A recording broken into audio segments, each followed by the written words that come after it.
जी अस्सलाम वालेकुम, कैसे हैं ऑल फ्रेंड्स। मैं आप सबका भाई हकीम अतीकुर रहमान सन्यासी फ्रॉम गुजरा।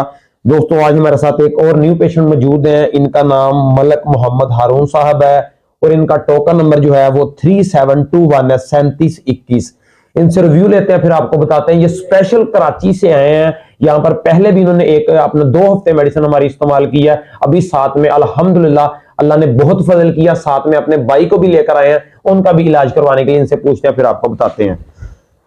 अस्सलाम वालेकुम जनाब, अपना मलक साहब। वालेकुम सलाम जी। जनाब की नाम इसमें ग्रामी पहले दस्यो जी। मेरा नाम मलिक मोहम्मद हारून है। मलक मोहम्मद हारून साहब। मलक साहब माशाल्लाह तुसी टोपी पाई, सूफी साहब हो।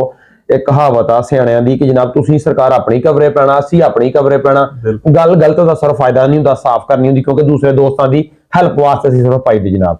अच्छा जनाब ये दसो मसला हैगा किन्नी देर तुसी जो साडे को आए हो? मैं पिछले महीने की 18 तरीक मैनू फालिज अटैक हुआ, मेरी जबान बिल्कुल बंद हो गई सी जी ठीक है। और फिर 31 तारीख ਨੂੰ मैं तो दवाई लैके यानी जो मेरे को आए उदों एक तकरीबन महीना एक हो गया सी। नहीं तकरीबन 12-13 दिन हो गए। 12-13 दिन होए सी जी ठीक है जनाब। दवाई कितने दिनों की लैके गए सी मेरे को? 16 दिन 16 दिनों की, यानी 2 हफ्ते की जनाब। 2 हफ्ते की मेडिसिन लै गई, तकरीबन 2 हफ्ते फालज होए सी। आए नहीं यार 2 हफ्ते फालज होए सी। अल्हम्दुलिल्लाह मरीज तुहाडे सामने है। बुजुर्ग साहब सूफी साहब केड़ा सर अपना इलाका जी? साडा इलाका ते हरीपुर दा, लेकिन रहंदे कराची है। कराची रहंदे हो? कराची केड़ा एरिया जनाब? कराची बैस कॉलोनी। कराची केड़ी कॉलोनी जी? बैस कॉलोनी, मजद कॉलोनी। अच्छा भैंस कॉलोनी, मज्झां वाली कॉलोनी जनाब।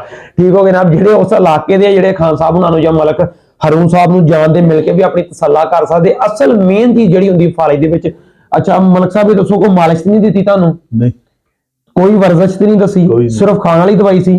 खान दी ਫਾਲੀ ਦਾ ਜਿਹੜਾ ਮੇਨ ਮਸਲਾ ਹੁੰਦਾ ਦੋਸਤੋ, ਸਿਰਫ ਗੱਲ ਹੁੰਦੀ ਮਸਲੇ ਨੂੰ ਸਮਝਣ ਦੀ।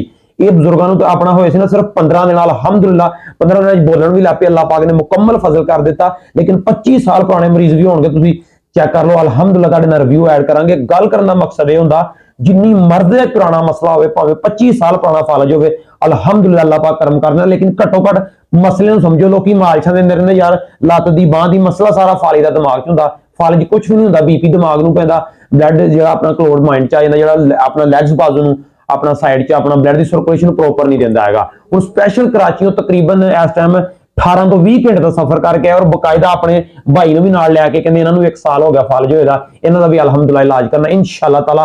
अगली वीडियो तकरीबन 1 माह तो बाद इस भाई दी भी तुहानूं दांगे इंशाअल्लाह ताला। 1 माह तो बाद मुकम्मल तौर पर भी भाई चलणगे जनाब। बहुत शुक्रिया, थैंक यू, अस्सलाम दोस्तों।